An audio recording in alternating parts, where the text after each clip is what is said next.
So here we are at the end of the night. We covered the Illinois primary for you guys tonight. Long night of coverage, and every primary night, by the way, in all the states, tytnetwork.com/live to check us out.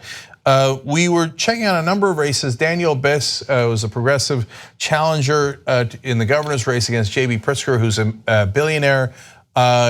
Spirited fight, but came out short, and to be honest, significantly short, losing by about 20 points. We thought it'd be closer than that, so that's a disappointing result. Chris Kennedy and Biss split the what appears to be the progressive vote, and they both got around here. In fact, here we are live. I'll tell you the exact results. With 91% reporting, so pretty much over, 45.8, and it has been called. J.B. Pritzker, 45.8%. Biss was at 26.1 and Chris Kennedy at 24.1. Yes, combined they would have beat Pritzker, but that's not how it works. So they lost, and unfortunately significantly so.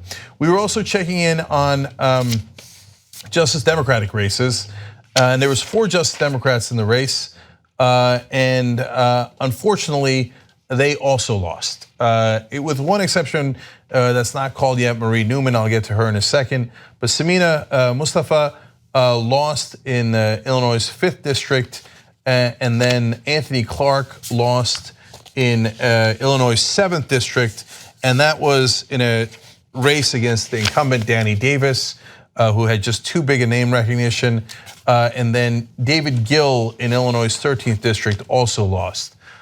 So finally, that brings us to Marie Newman versus Dan Lipinski. Lipinski is the incumbent, and he was the very conservative Democrat. He's against choice. He voted to defund Planned Parenthood, and the list goes on. I mean, it's just an abhorrent, exactly the kind of conservative corporatist Democrat, takes a ton of corporate money that we try to fight against. He voted against Obamacare. He voted against Affordable Care Act. It's ridiculous, but nonetheless, most of the incumbents supported him because he's in their club. Now, Marie Newman was supported by the Justice Democrats, and then many other, almost all the other progressive groups, and even some of the immovable so-called progressive groups in Washington finally came to her side, and it was a close race. And as we stand here live at the end of the night, 95% reporting. 95% reporting, 50.9 to 49.1. So she won't be able to close that gap. Something extraordinary could happen, but it is very unlikely. So the last 5% might take all night to report. Bottom line right now is with 2-point lead, Lipinski, it looks like he's gonna hang on for the win. So there are some great nights and there are some bad nights when you cover elections.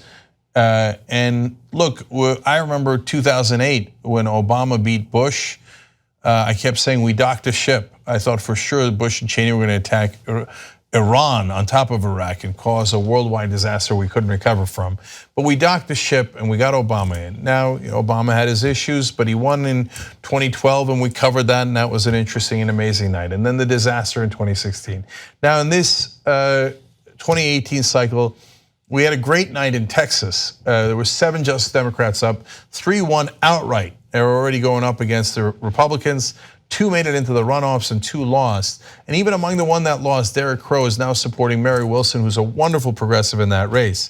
So we went basically 5 for 7 that night, and it was a great night. Tonight, not a good night.